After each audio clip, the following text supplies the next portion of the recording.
Salut à vous!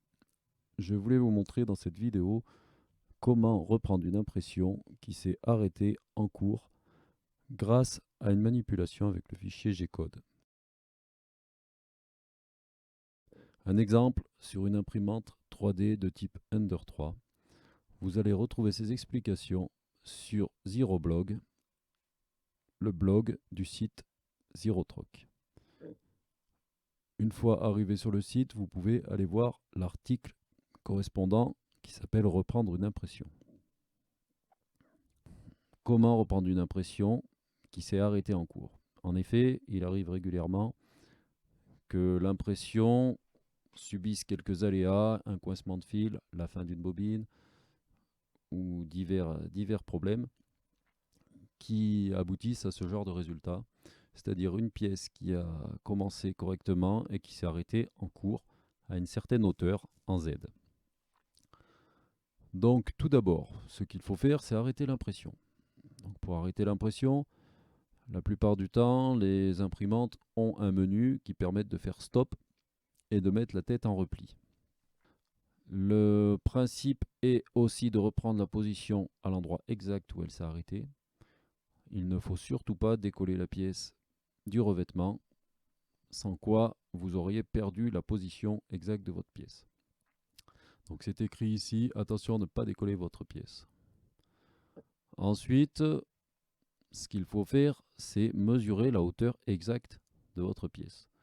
Pour mesurer une hauteur exacte, le mieux est d'utiliser un appareil prévu pour, comme un pied de profondeur.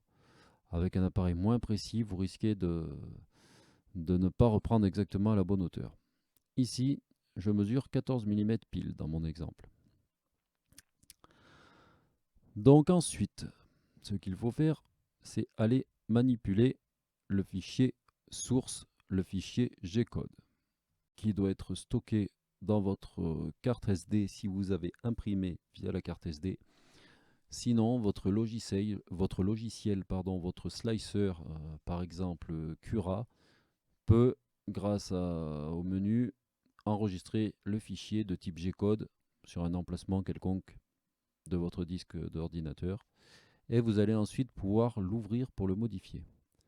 Le plus simple est d'ouvrir ce fichier avec un logiciel d'édition de type Notepad++,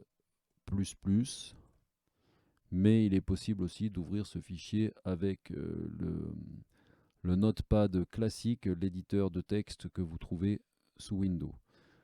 Donc ce qu'il faut faire une fois qu'on a ouvert ce fichier, c'est le modifier. Le principe est de supprimer toutes les lignes qui correspondent à l'impression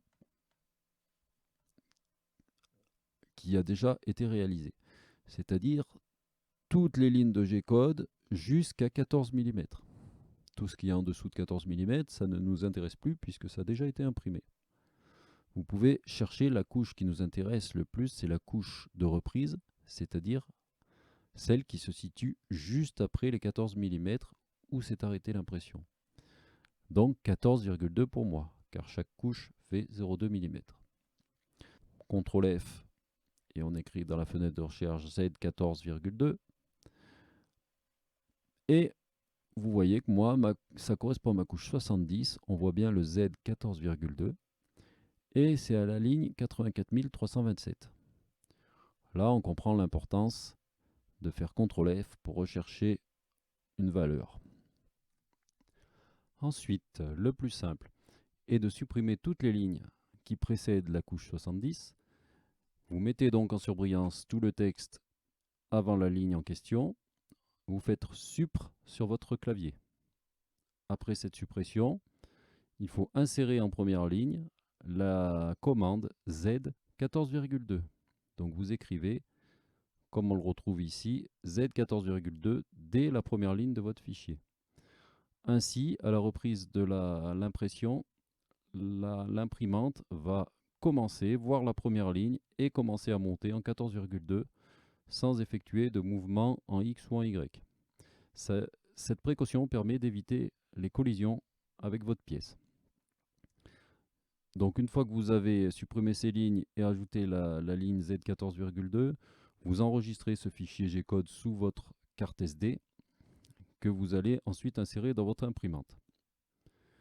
Avant de lancer l'impression à partir de ce fichier, attention, il faut prendre quelques précautions. Donc si ce n'est déjà fait, vous placez votre tête d'impression proche de la prise d'origine, soit manuellement par le clavier, soit en actionnant à la main les moteurs, en faisant un déplacement manuel des moteurs pour arriver près de la prise d'origine, et vous lancez un homing, une remise à zéro des axes.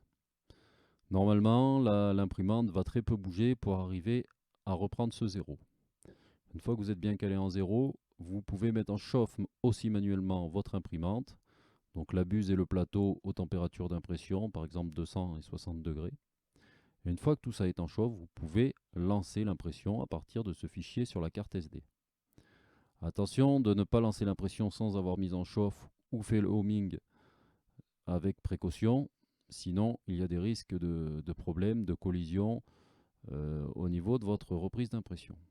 Une fois que ceci est réalisé, le fichier va se lancer, la tête d'impression va d'abord monter à 14,2 sur l'axe Z, puis ensuite l'imprimante va lire les autres lignes et vous allez arriver à votre point de reprise et votre impression pourra se terminer. Voilà, j'espère que ceci pourra vous aider à reprendre une impression et je vous remercie.